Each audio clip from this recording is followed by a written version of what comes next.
Oremos. Senhor nosso Deus, te louvamos, ó Pai, pela tua bondade, pela tua fidelidade, Pai, a tua palavra. Obrigado, Senhor, porque nós estamos aqui reunidos esta manhã e podemos estudar a respeito, Senhor, da tua palavra. Podemos, ó Deus, cultuar juntos, ó Deus, nós te louvamos por isso, pelas tuas dádivas, ó Deus, pelo favor do Senhor em nossas vidas. E eu peço, Pai, que o teu Espírito Santo possa iluminar nossa mente para o conhecimento do Senhor. Por favor, ó Deus, que possamos compreender, Pai, o conteúdo da aula, que possamos compreender depois o sermão no momento do culto também. Fala conosco, Pai. Fala ao nosso coração, fortalece a nossa fé, Pai. Assim oramos em nome de Jesus. Amém.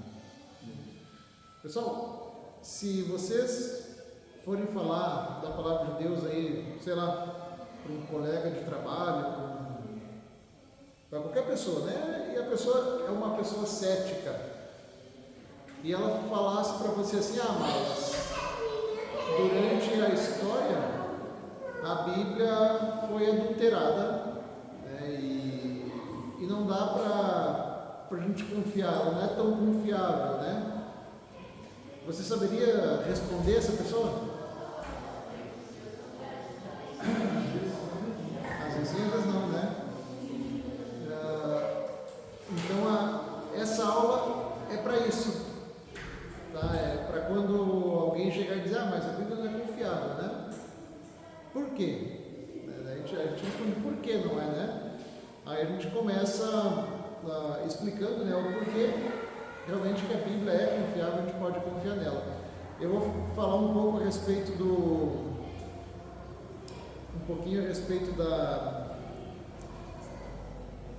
de como foi preservada a palavra de Deus, né? Vou falar a respeito dos manuscritos. Então vai ter bastante nome, né, dos manuscritos aí.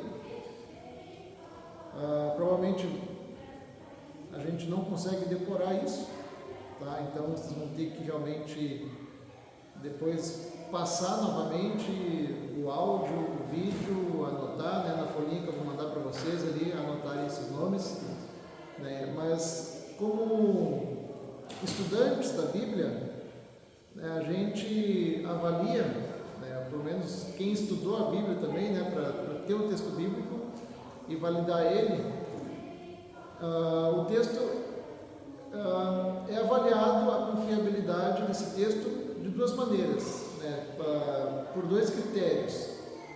Quando você vai avaliar o texto antigo, né, qual é o critério? Primeiro, o número de cópias, e o segundo critério é o intervalo de tempo entre o original, que a gente chama os autógrafos, né, e a cópia mais antiga.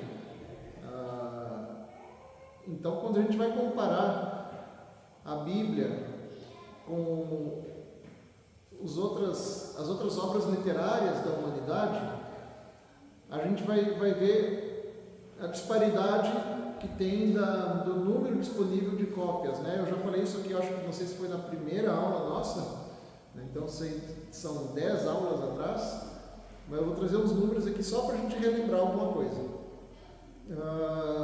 Os exemplares, né?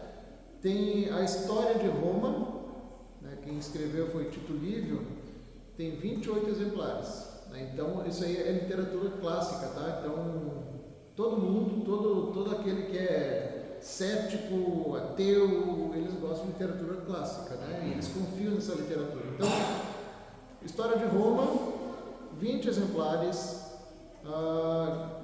Guerras Galácticas de Júlio César, tem 9 ou 10, tem um exemplar que estão em dúvida ainda, né? Mas tem 9 ou 10 exemplares. Guerra do Peloponeso de Túcides, 8 manuscritos. Obras de Tácito, apenas 2 manuscritos. Ilíada, 643 manuscritos. Esse aqui é o preferido, né, secular. A Ilíada todo mundo lê, né? Quando na Faculdade Federal de Santa Maria, quando eu comecei a Ciências Sociais, tinha as aula de psicologia, né, em Ciências Sociais. Nossa, o pessoal amava, né, Ilíada, então todo mundo lia 2, 3 vezes. 643 cópias. Novo Testamento, mais de 5.000 manuscritos gregos.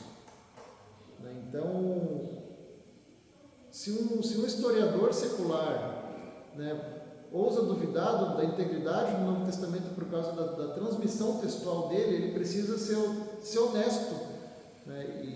E é difícil, a gente ver alguém honesto dessa forma, com honestidade intelectual, e jogar no lixo toda a história de Roma, jogar no lixo as guerras que foi escrito por César, a filosofia grega. O Novo Testamento, ele não tem rival na antiguidade, ele é esmagador diante de qualquer evidência, de qualquer obra. Eu quero entrar agora na preservação do Antigo Testamento. Vocês já ouviram falar dos textos maçotéricos? Então hoje eu quero falar um pouquinho a respeito disso. O que é esses textos? Quem são essa gente aí que preservou o texto, Então, começando pela preservação do texto do Antigo Testamento. A lógica da preservação do Antigo Testamento, ela é diferente, No Novo Testamento, a fidelidade ela se prova pela multiplicidade de testemunhos.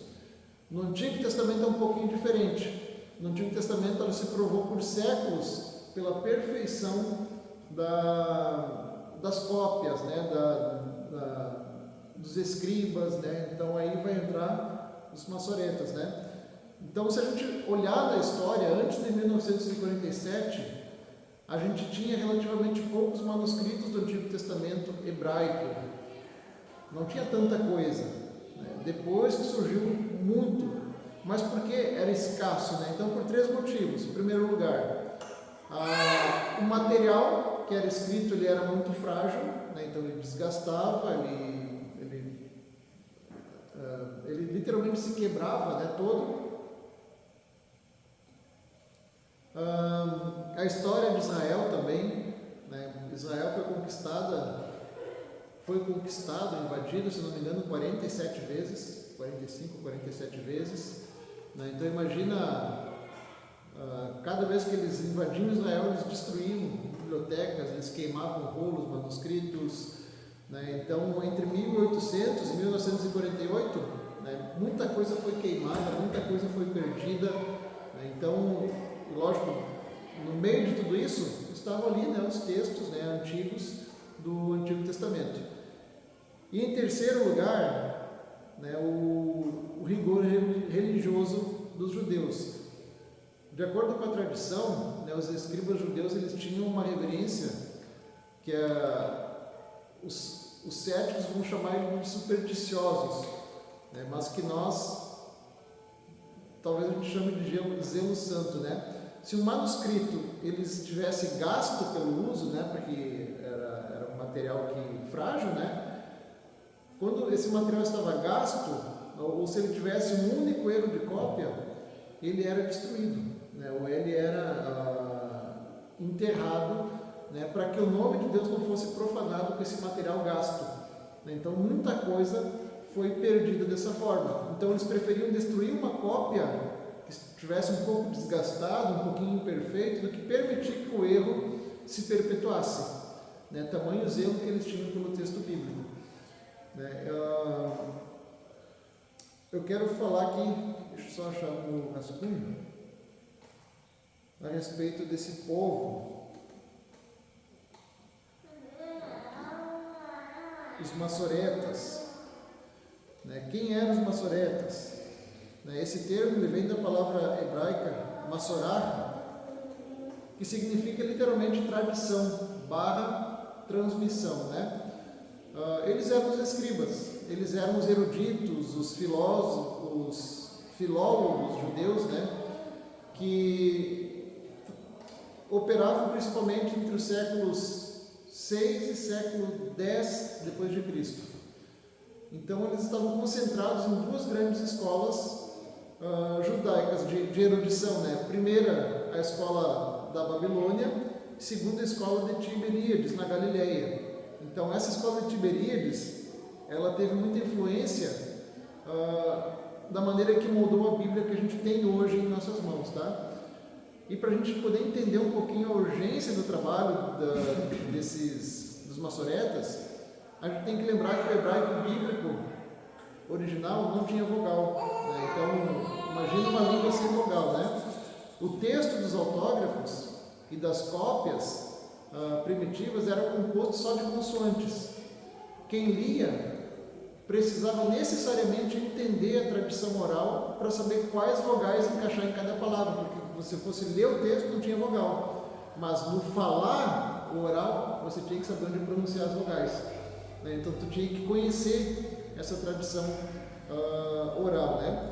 E aí tem um problema histórico nisso, né? Porque após a destruição de Jerusalém e a dispersão dos judeus pelo mundo, né, que foi a diáspora, o uso do hebraico falado começou a morrer.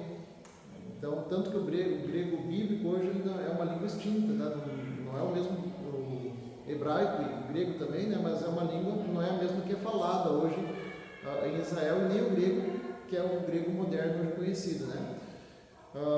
Então, havia um risco real de que a pronúncia correta e o significado exato do texto sagrado se perdessem para sempre.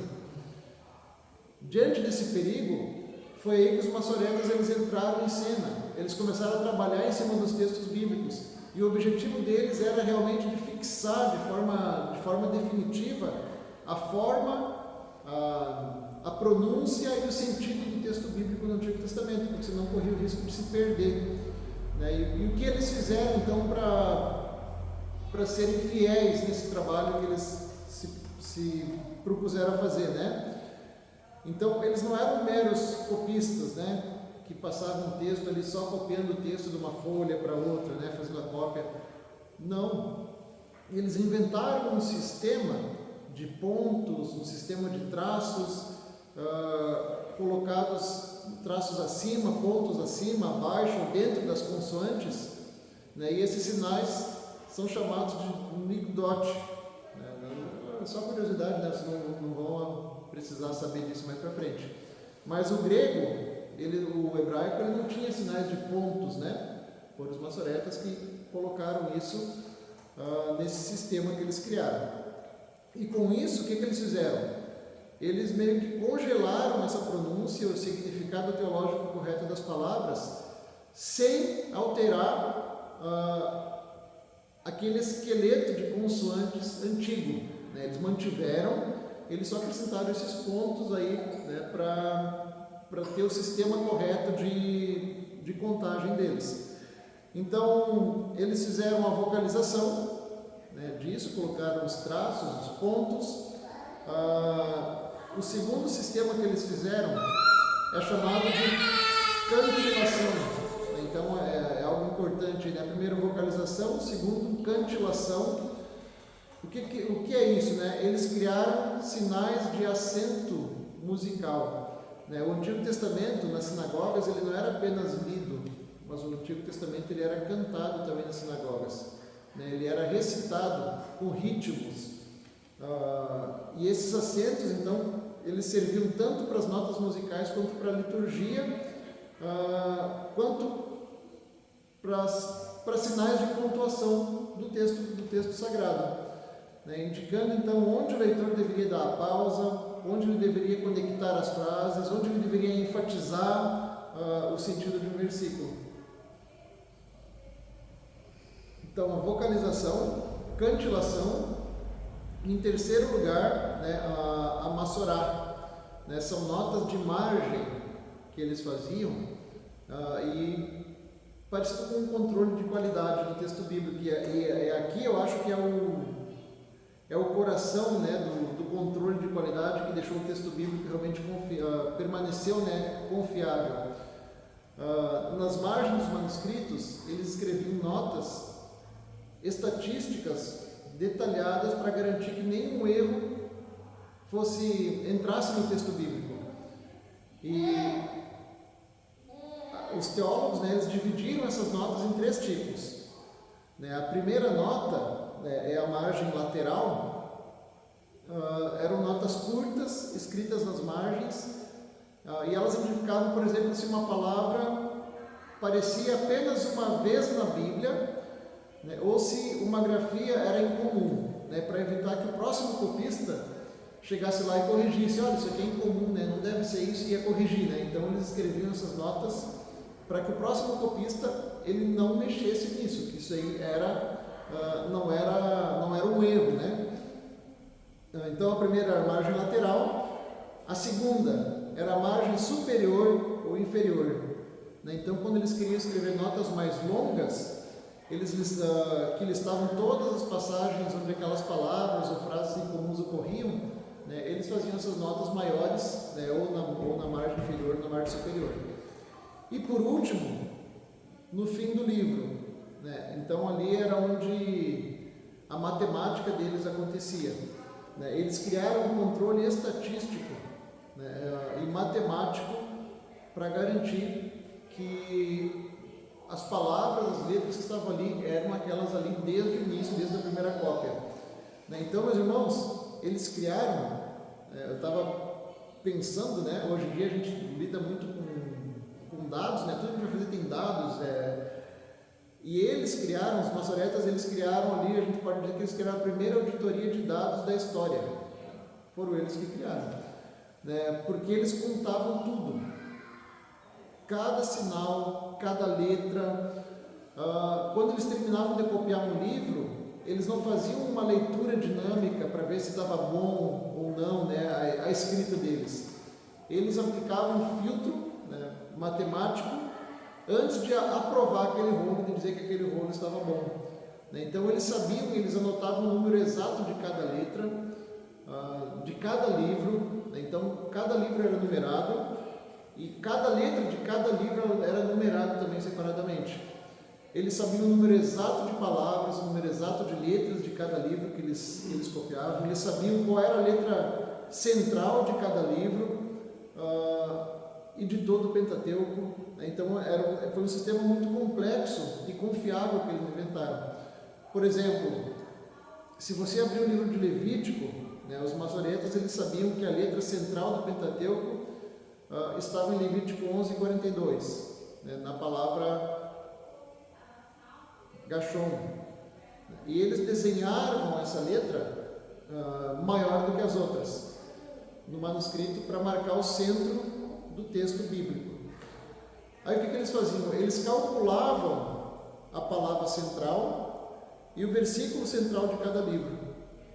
Se o copista terminasse de copiar o livro de Gênesis e ele contava as letras do seu manuscrito, né, se o número total divergisse em uma única letra do padrão estatístico deles, ou se a letra central caísse no versículo errado ou na palavra errada, o manuscrito ele era destruído, ele era rejeitado, ele era descartado, né?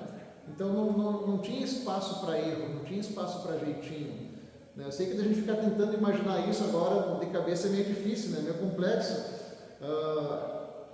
Depois alguém me lembra, eu posso mandar uns vídeos ali no grupo de como isso era feito, né? Mas não havia espaço para erro, né? Para ter uma letra no lugar errado, para ter uma frase no lugar errado, né? Era tudo contado, né? Com exatidão. E a respeito do texto recebido, né? O temor desses homens, irmãos, eram tão profundos que eles geraram um fenômeno conhecido na teologia, quando você começa a estudar a crítica textual, que é chamado de Ketiv e Querê. O que é o Ketiv? Ketiv significa está escrito. É o texto consonantal que estava no Antigo Testamento que eles estavam copiando, né? Mesmo se os maçoretas suspeitassem que o copista anterior tivesse cometido um erro de grafia séculos atrás, eles não mudavam a consoante do texto, eles mantinham o erro, tá, no corpo do texto por respeito à antiguidade do documento, tá? Isso é um aspecto. Mas aí tem o Querê, que significa o que deve ser lido desse texto. Então, nas margens, eles colocavam as consoantes corretas, ou a forma como a palavra deveria ser pronunciada na lei pública, na leitura pública, né? Então, uma coisa era o texto que eles colocavam ali às vezes suspeitando que eles tinham uma letra que estivesse trocada, e nas notas, né, o querê, eles colocavam o que você deveria ler, né, naquele lugar. Então eles não suprimiam isso, né? Eles preferiam deixar uma anomalia visual no texto e colocar uma correção na margem do que adulterar o corpo das escrituras, né? Então isso dá uma segurança documental muito grande que nenhuma outra literatura no mundo possui. É uma segurança que a gente tem, né? É diferente das nossas Bíblias. Algumas Bíblias hoje elas suprimem, né? E não falam nada para o leitor, né? Outras, tem algumas versões hoje que já foram corrigidas, que elas têm ali algumas versões suprimidas do texto bíblico e tal, e elas colocam uma nota explicativa. Beleza, né? Isso aí vem dos maçoretas. Eles colocavam ali e botavam uma nota explicativa a respeito do que daquela palavra ali, daquela frase.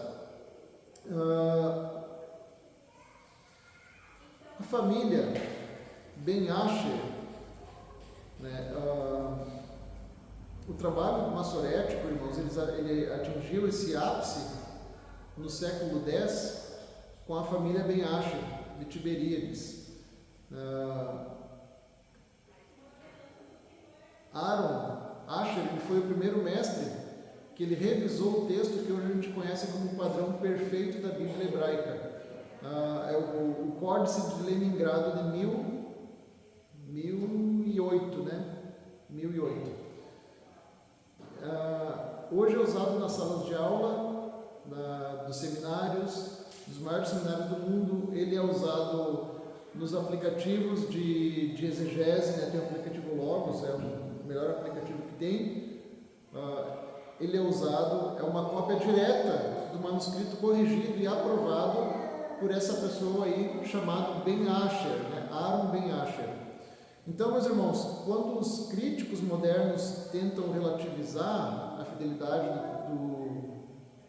do texto antigo, a gente tem que lembrar dos maçoretas, né? Eles não eram inovadores teológicos, né? Eles eram contadores, e é literalmente isso, eles eram contadores de letra, né? Eles eram matemáticos da palavra, guardiões da palavra. E através do zelo desses homens, do temor desses homens, Deus garantiu que a mesma lei, os mesmos profetas, os mesmos salmos que Jesus leu na sinagoga de Nazaré chegassem até nós praticamente intactos nas nossas mãos, né? Então, você conhecer um pouquinho da história dos maçoretas e do trabalho deles vai dar para vocês uma base muito forte, muito firme, para vocês saberem responder se alguém disser para vocês: olha, mas a Bíblia foi adulterada ao longo dos anos, né?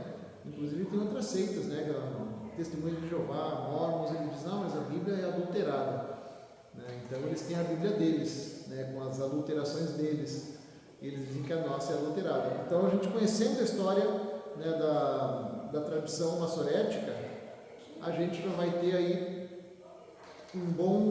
uma boa defesa para a nossa fé, para o nosso coração não ficar nervoso. Agora o que eu respondo, né? Eu lembro que a primeira vez, eu recém tinha voltado, tinha me desviado, tinha voltado para a igreja, e fazia uma semana que eu tinha voltado para a igreja, e bateram lá em casa dois jovens, né, mormons. Vamos falar da Bíblia. Eu pensei: agora é que eu pego esses mormons, né? Chamei: vamos conversar da Bíblia, né?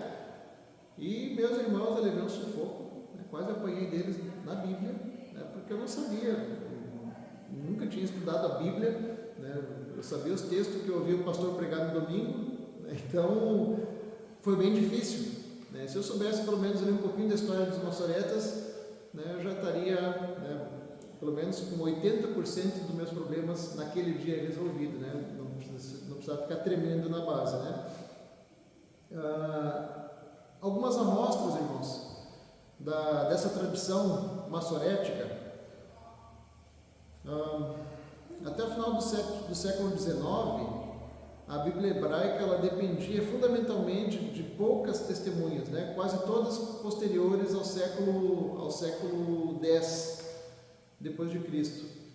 Então, guardem esses nomes. Lógico, vocês não vão anotar agora aí, depois eu vou mandar para vocês um PDF. né? Mas eu vou citar alguns nomes aqui que são importantes para nós, né? Primeiro, né, o Códice do Cairo, de 895 depois de Cristo. Né? Esse é um texto maçotérico mais antigo dos profetas anteriores e posteriores. Né? Então, esse códice aí, ele é o texto maçotérico mais antigo. É o primeiro que tem ali. O segundo códice é o Códice de Alepo, de 930. Né? Então, ele foi corrigido e vocalizado por Aaron Ben Asher, né? Que foi a família ali que eu falei para os irmãos ali, né? Que tem a tradução deles, né? de 1008. O Códice de Leningrado, né? Esse sim, né? de 1008, é o maior e mais completo e mais importante manuscrito do Antigo Testamento. Ele foi escrito em velino. Velino é uma espécie, é uma pele de animal que foi tratada, né? E ele é a base da Bíblia hebraica de Quitel. Né? Às vezes você vai ler, talvez vocês já leram em algum livro de teologia, ou na Bíblia de vocês vai ter ali as letras BHS. Né? Então é a Bíblia de Quitel, né? Que é usado na academia de teologia.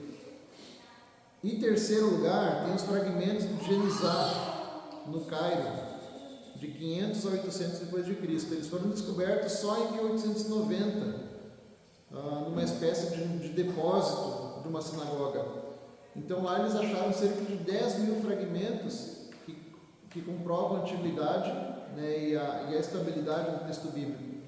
Então, se alguém questionasse esses manuscritos tardios, né, por exemplo, no caso do ano de 900 em diante, são confiáveis, a gente tem duas respostas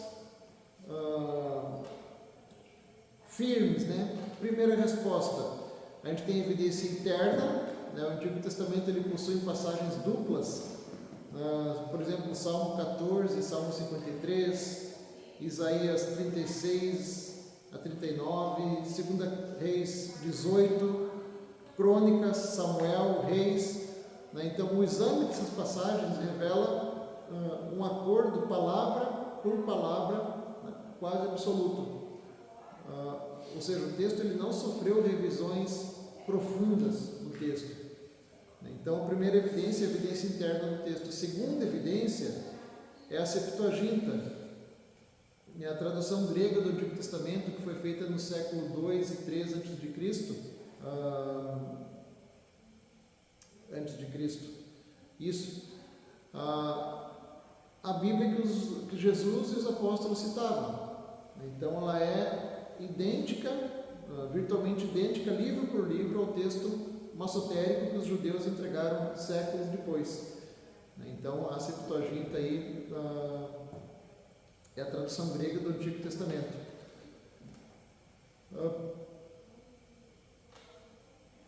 Os rolos do Mar Morto. Esse aí eu acho que é o mais conhecido de todos nós.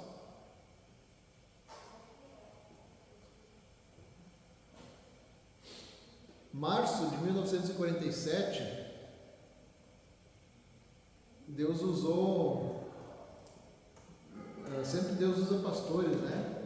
Deus usou um pastor de ovelhas chamado Muhammad ad-Dib para derrubar o liberalismo do século XX.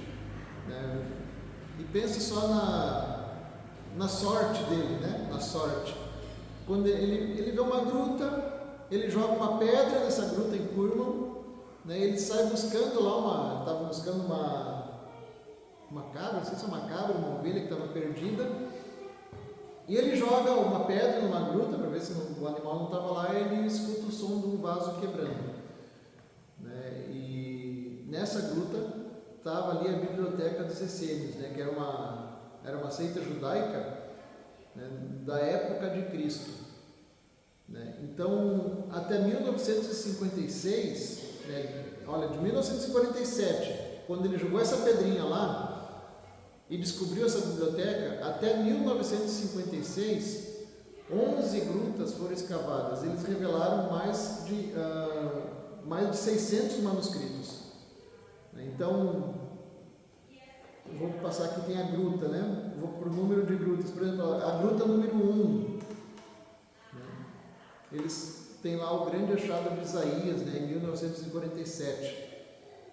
Essa gruta, foi a que ele jogou a pedrinha, tinha lá 7 rolos quase completos, incluindo o manuscrito de Isaías A, né, é o livro bíblico completo mais antigo que se conhece. Na outra gruta, foi descoberta em 1952, ela revelou um rolo de cobre gravado com instruções para encontrar mais de 60 tesouros escondidos em Jerusalém, né? Provavelmente eram tesouros do templo, né? A gruta 4, a gruta da perdiz, né? Então ela foi pilhada por beduínos, né? Mas a peneira dos arqueólogos recuperou milhares de fragmentos, né? E um trecho de Samuel encontrado do século 4 a.C., então sendo o trecho hebraico bíblico mais antigo do mundo. Imagina você pegar um texto, né, de 4 a.C., né, eles acharam esse texto lá na gruta. Gruta 11, né, de 1956, ela trouxe uma cópia de Salmos,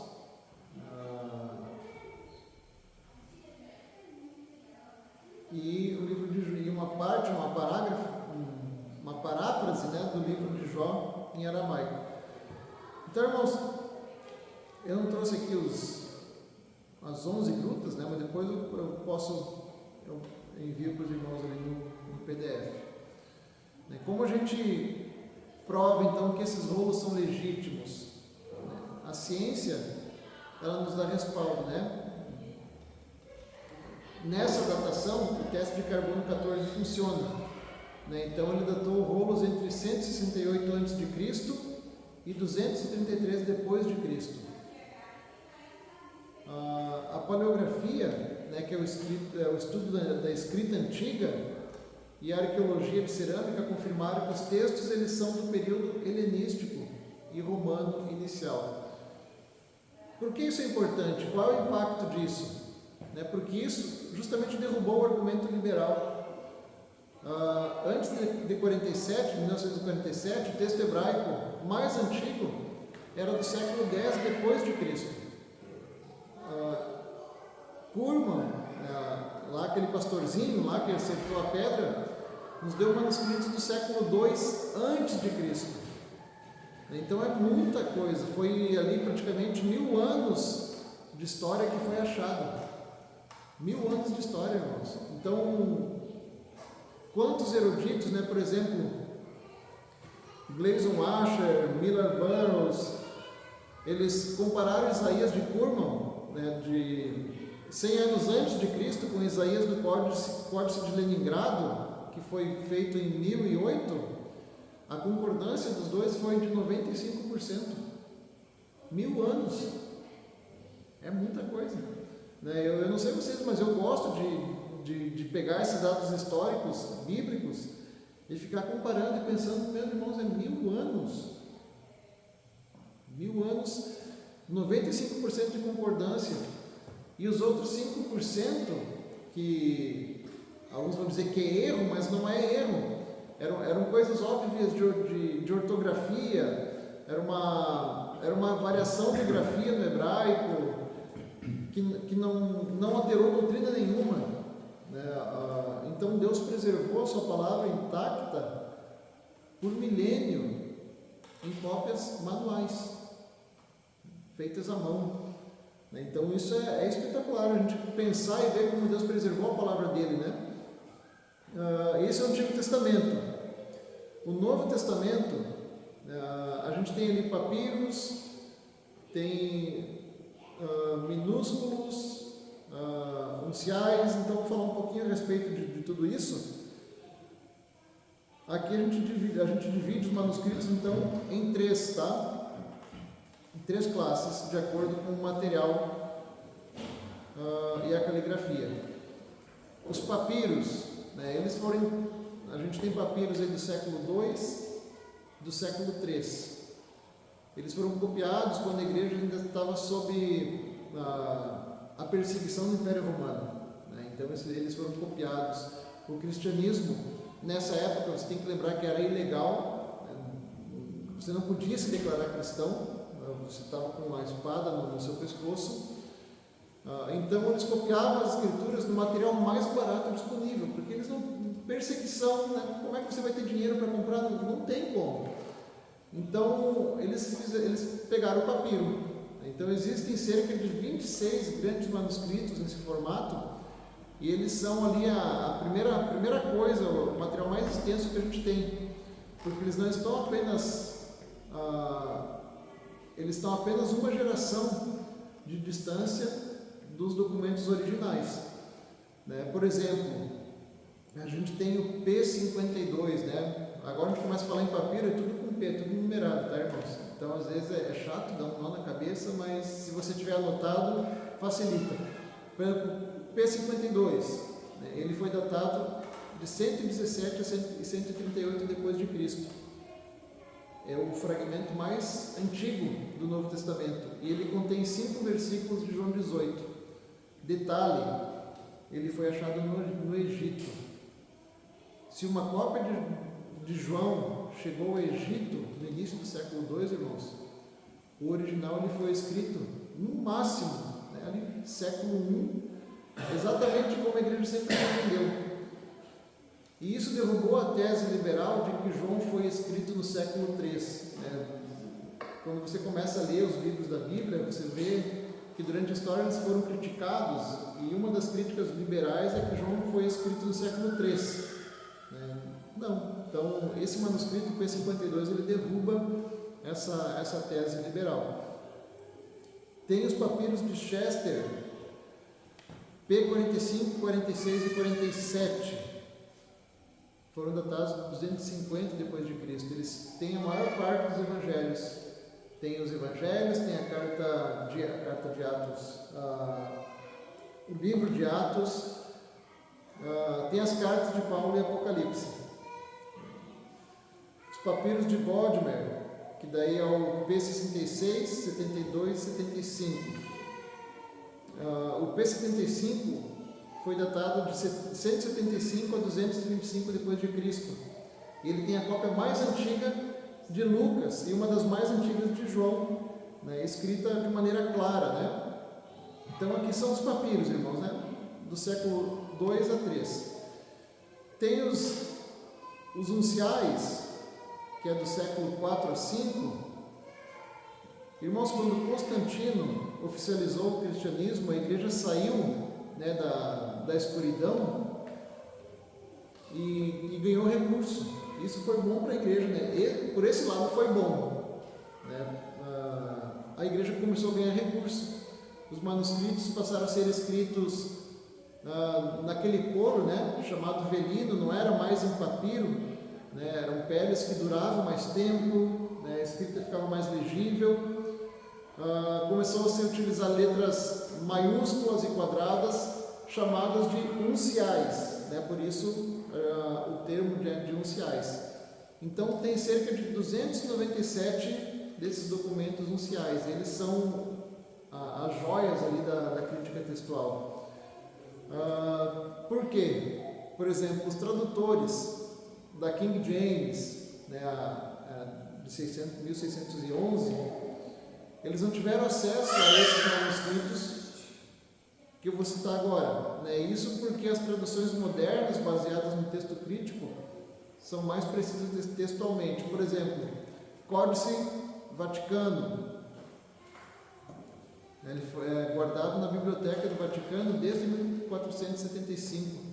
É um dos textos mais limpos, mais importantes, né? Embora falte o final de Hebreus e as cartas pastorais, né? E omitiu deliberadamente os acréscimos tardios de Marcos 16 e João 7, né? Outro códice sinaítico, é a testemunha mais importante do Novo Testamento. Ele é completo, ele não tem omissão de livros, a história dele, e a história é um romance praticamente, né? O conde alemão, eu não sei como é que se fala em alemão isso aqui, né? Tischendorf, ele encontrou esse códice no mosteiro em Santa Catarina, não aqui, tá? Em 1844, no Monte Sinai, uma gruta que tinha lá. Os monges estavam usando as folhas de velino, né, que é feitas de pele, para acender fogo. E ele chega lá e ele encontra esse códice, né, e ele salva então esse manuscrito que mais tarde foi comprado pelo governo inglês. Né? Então hoje está sob o governo inglês esse códice.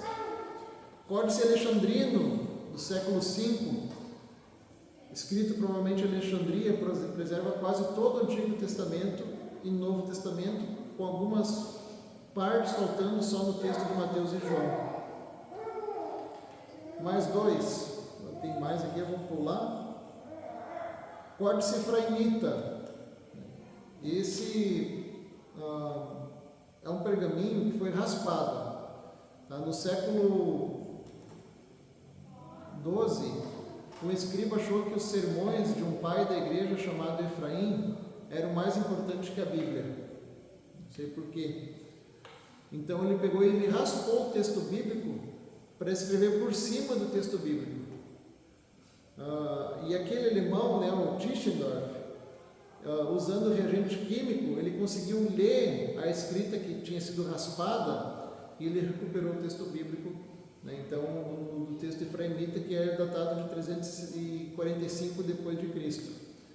E por último, irmãos, o Códice de Beza e o Códice Claromontano. São manuscritos escritos em grego e em latim, é bilíngue. Né? O Beza, do século V e VI, ele foi descoberto pelo sucessor de Calvino, né? O nosso... Você já deve ter ouvido falar de Teodoro Beza, né? De Leão. E por último, nós temos os minúsculos, que é do século IX ao século XV. Né, irmãos, a partir do século IX, tem mais um tempinho aqui, os escribas eles adotaram a escrita corrida, né, com letras minúsculas cursivas. Embora sejam mais tardios, individualmente de qualidade inferior, eles são importantes porque eles somam 4.643 manuscritos. Eles garantem então uma linha contínua dessa transmissão do texto bíblico até a imprensa de Gutenberg, né, que foi lá quando Lutero conseguiu, né, explodir com as cópias da Bíblia. E nos minúsculos, então, é destacado o manuscrito 33, né, que ele foi apelidado, né, pelos estudiosos como o Rei dos Cursivos. É um texto do século IX, de excelente qualidade, um dos mais legíveis que a gente tem. E por fim, irmãos,